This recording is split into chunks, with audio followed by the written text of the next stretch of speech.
Man, Alex, I'm ready to hustle. Woo-hoo! Oh, I'm not.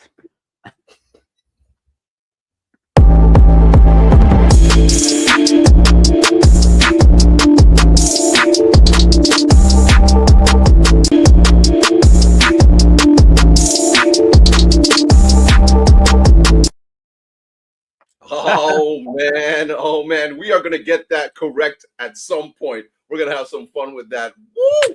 Welcome to Great Combos, where we always say whether you agree or disagree, you can always find great combos. I'm your man, Roger, and that gentleman over there. Hey, I'm your guy, Alexandre. Hey, so you're super busy. Eh? You're hustle. But Yeah. is that a good thing or a bad thing? Well, that's what we're going to find out today. But before we even get started, we want to shout out to all of our loyal listeners.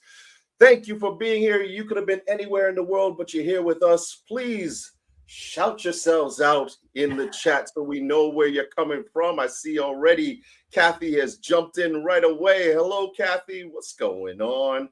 How you doing? Yeah, we have ourselves an amazing guest today. And I want to preface it by saying how this all started. About 2 years ago in November, I went to a conference in California and didn't know anybody, but 9 strangers came together. There was 9 of us that came together. Every time we kept meeting in the lobby and talking and getting to know each other during those 4 days that we were there. And all of a sudden, it felt like we had known each other forever. Mm. And as you can tell by the shirt, we then just dubbed ourselves the lobby. And then we have been friends ever since. But the gentleman that's coming on our show today, he is brilliant, absolutely brilliant, a mastermind, so to speak. And I have so much respect for this gentleman that I reached out to him and I said, I would love for you to be on our show because of the season that we're about to have about thought-provoking ideas that change lives. And he said, without a doubt, you got me. I'll be there. So I want to introduce an entrepreneur, a mindset coach, a man who can do pretty much anything and has so much knowledge, and I'm hoping you'll enjoy it. Please help me welcome Tan Chrissis. Nice to meet you all. How you Thank you doing, for having man? me. What's going Great. on? It's been a long time coming. You did say 2 years. Ah, it has been, right? It has been. And I'm glad that I finally got you on the show. Thank you for being here.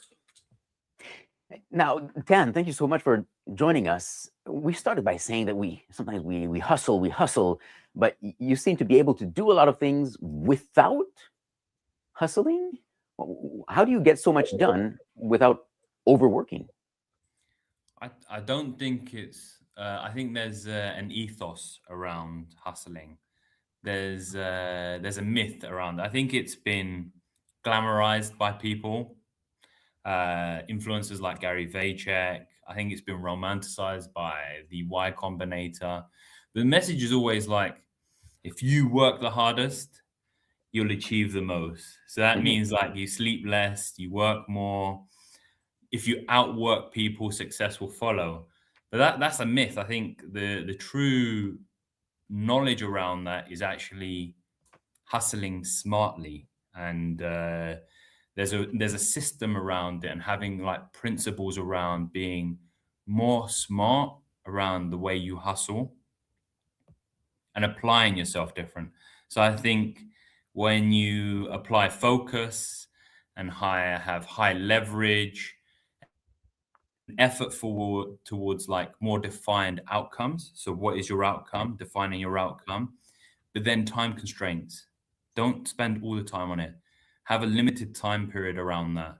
And that flips the switch on the whole hustle culture that you think. So if you notice this difference between how other people say it, I say it, have focus, have high leverage, define the outcome, and then be limited in the time that you spend on it. And then so you don't burn out, which happens is always when you're unfocused, it's endless, it's like emotional driven, and it's also ego fueled. Right? Would it? Does it a little bit come down to work smarter, not harder? I'm Similar. let's see Kathy again, who says that she's the overthink Kathy, and she's trying to get into that action. I believe that Kathy counts the hours and minutes that she spends on her goals and trying to get more and more each day. Do you think she should look at it differently?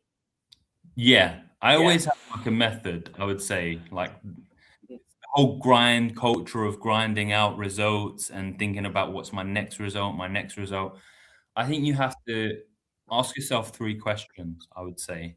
The 3 questions I'd be like, what specific result am I chasing? What skill would make this easier? And then what is the highest leverage more available to me? And then basically having the smart operations allows you to speed towards them and then leverage that ethos around it.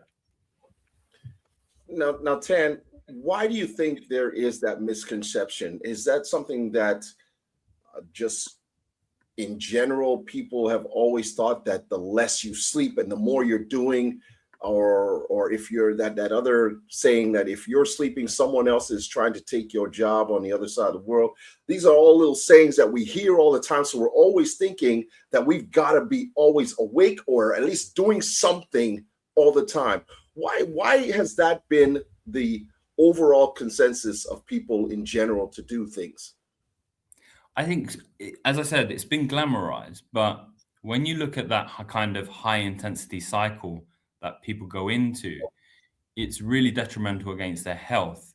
So if you take elite performers, take the NBA, yeah, then their output isn't the entire year, yeah. They don't have to be elite the entire year. So take someone like LeBron James, who manages his load, yeah? He recovers. He's very intentional over his longevity strategy. So he teaches a model of sprint, recover, evaluate, adjust, and then sprint again. And I think that's where we don't think about it, because I have to work harder than you. No, I have to work smarter than you. Right. I have to engage with the right people. I have to have the right intensity and have to have the right energy, because that's where I say, oh, I'm going to work harder than you. I'm going to build this better than you. But that's just you running faster on a treadmill than me. Yeah. Right. But if I work smarter than you, I'm building the escalator that's taking me up. Right. I like the imagery here. Tan, tell me quickly, what have you been able to accomplish using this framework? So my framework is you have to look after the four main aspects: sleep, your health, your relationships, and your mental clarity. The reason why you need these is if you don't get enough sleep, that's one of the, if you look at any study, it's the biggest detriment to your health. And basically you're borrowing at a high interest on your future health by not doing these aspects. You could smoke, you can drink, and it will still not affect you as much as lack of sleep or not having the correct sleep. Then having the right health, the right aspects of food, nutrition. Roger, you like to train, but that's what I mean. People don't like to do this. They don't give that aspect. And I also think when people are hustling, they don't give their relationships time. Right. Now, relationships is if you're a father, you have a family, you're a husband, you're a boyfriend. By having this culture, no, it's just I'm just hustling. I'll get there. I'll get to you. I'll get to you. I'll get to you. But then you don't get to them, and then you lose those relationships. And then your mental clarity goes, because the way we run, and being busy is seen as something great by the busyness of things. I don't think it means anything being busy. It's like, what have you achieved? What are the goals that you've come up to? I think by borrowing that future time and not giving yourself all of those aspects, they're not really smart principles that you're protecting. Right. And you cannot stay consistent. I don't care what anyone says. You cannot sprint for a year. There's no one that can do it. You can sprint in sessions. That's why we have sprinters that do it, or long distance runners, but they run over a distance. They don't do it continuously. Right. So we don't take care of yourself, and we've talked about this even this season. Put yourself first on the to-do list. If you don't do that, then you're risking not just your success, but even your health and your own life and relationships. I guess it's like saying, well, what's the point of doing all this if it hurts not only your health but your relationships? You want to get more success in order to what? Just say that you've got an extra title or more money or a bigger house. And house we've won't seen do that, you much good if everybody leaves it. yeah, and we've seen that, right, Alex? We've seen many celebrities or athletes who their relationships falter because they don't know how to balance everything. And Tan, if I'm going to ask you anything, what of those four do you think is more detrimental? I think mental clarity. It's the biggest detrimental.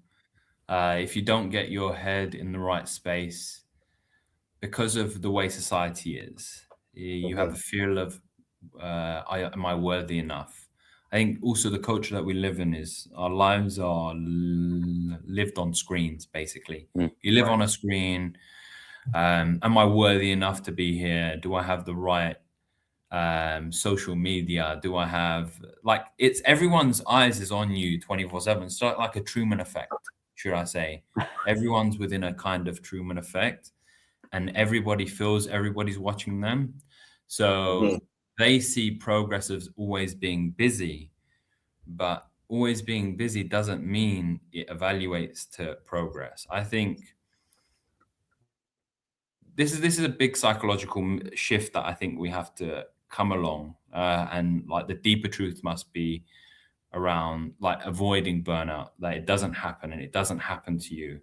It comes down to like lack of progress, lack of control, and also lack of meaning. And people endure like intense efforts if they find it's purposeful, so finding purpose behind it. If it's temporary, so they can do it in short spurts.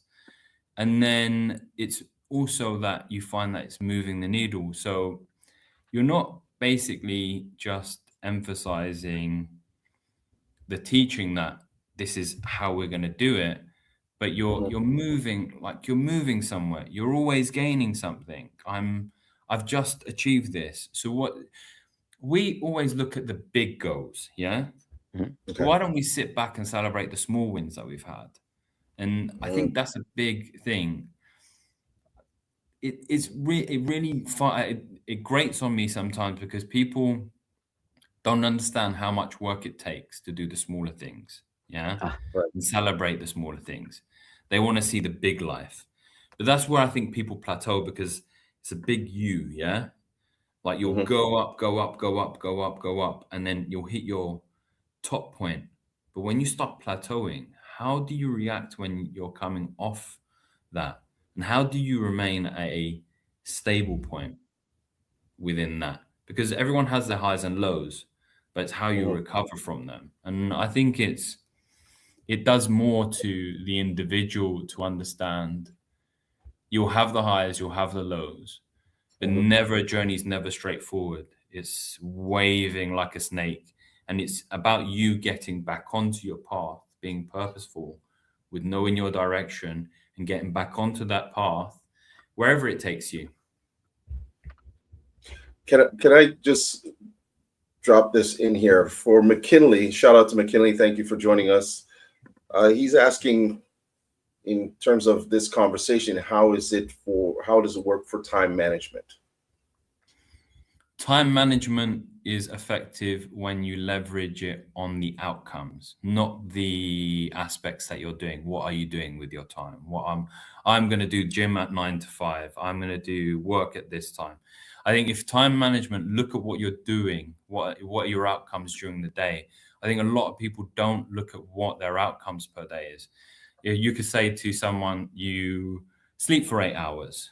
Mhm. You work for 8 hours, say. I'll do a shift for 8 hours, whatever I'm doing for 8 hours. Then you have another 8 hours. So you spend another 8 hours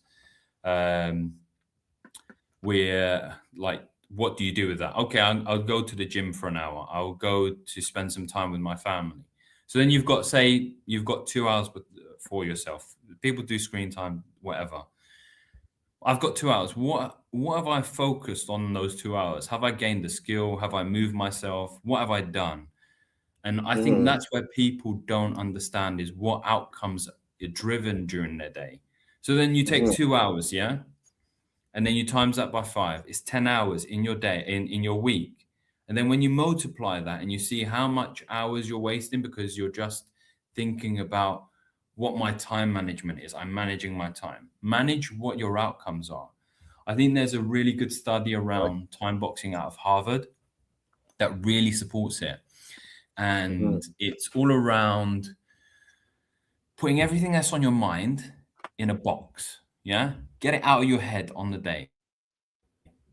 Then look at those things and find which are the 3 most important to you.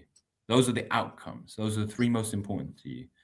Write out your day as you would do usually. I've got to travel to work. I'm going to be working. This is when I'm going to sleep in. This is where I'm going to be gymming. Then through those 3 important things, you need to fit within your day because that's an outcome that you're achieving. Those are the small wins that you're gaining. And that's what real time management is. It's not I'm managing my time, I'm doing things. It's how do you manage those outcomes? How long should I work on just planning the day? Sometimes it feels like you're wasting time when you're just planning on what you're going to do instead of just doing it. Planning with purpose is different with just planning your day. So as I stated, there is time boxing. You're getting everything that's in your mind, everything that you're thinking about on a piece of paper. I think a lot of people don't write their stuff down. I think we've lost the aspect of taking a pen and paper and writing it down. Plus the brain focuses more when it's a written word rather than thinking of how to plan your day. Because whilst you're writing it, your brain has to evaluate what it's writing. It's not only thinking about it, it's taking it out of it. And then when you visualize it, it's even better. Do you make a distinction between writing with a physical pen and writing with a keyboard? Yeah, there's a big distinction. And you'll find that with neurology, there's a massive distinction when you're writing. We're very focused on screen activities, and we don't remove the screen anymore. If you ask someone to write you a nice letter, I guarantee you will take longer for them to write that letter than to type that letter. Because there's more effort being made on the mind. It's the same way as like we ignore things that are happening to us continuously. I give you a scenario. We have a nose in front of us, yeah? But our eyes never see it. It's visually there no more. But if you had a spot at the end of your nose, I guarantee you'll be able to see that spot. And the same way as if you're wearing a watch, Roger, you have a watch on? Yeah, take that watch, put it on your other wrist.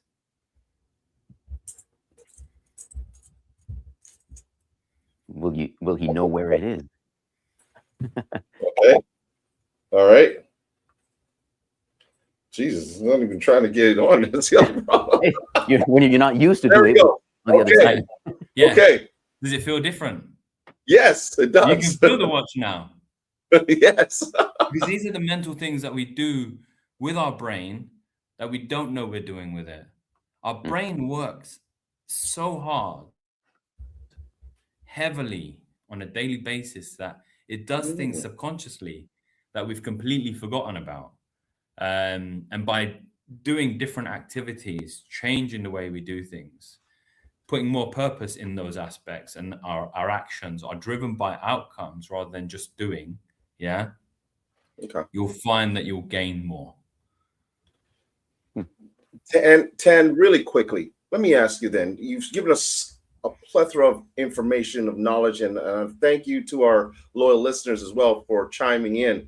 But if there are three things that we could start doing today to change the way we go through our days or hustle smartly, what would be the 3 things? I know you said write things down, but what are 3 things you recommend people could do today to change the way they do things?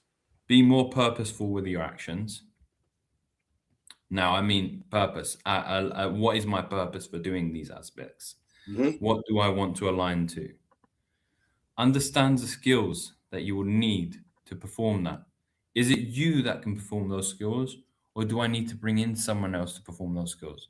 Because we heavily focus on aspects that we need to do everything. We don't focus on the relationships, our networks, the people that we have around us. And secondly, when you hustle for income, it's the wrong aspect, because you could spend 5 years hustling, and you've made an income. But when you don't hustle for assets, over that 5-year period, you have to continuously be on that train of hustling and getting the next piece of income. But if you hustle for assets and you build an asset list that then pays you back for all of the effort that you've done, you then accumulate better. That's wealth, relationships, that's everything. Those are assets that you see. Assets could also be the skills that you accumulate, what knowledge you've actually embedded. And I believe, go out to your network, be around people. Like you might go on my social media and you hear like me ranting on about the 33 method. 33% of my time is spent mentoring people I want to bring up to my level. 33% of my time is spent in rooms that are people of my level. And another 33% of my time is split with individuals that I want to attain to or gain a relationship with to learn from, because it spreads yourself. And I think you can hustle all you want, but remember that you're doing it for yourself and the people around you. So when you have that purpose, why you're doing it, and you have your why, you have everything. Okay, so what did you say it was? The 33. What did you call it? The 33 method. I learned that from one of my mentors. Method. And if you want to like really focus on time management that people keeps on talking about, do the 520. It's called the 520. The 520 is 5 activities for a set amount of time for 20 minutes. And you change them up on a daily basis. That comes from one of my mentors, Sean.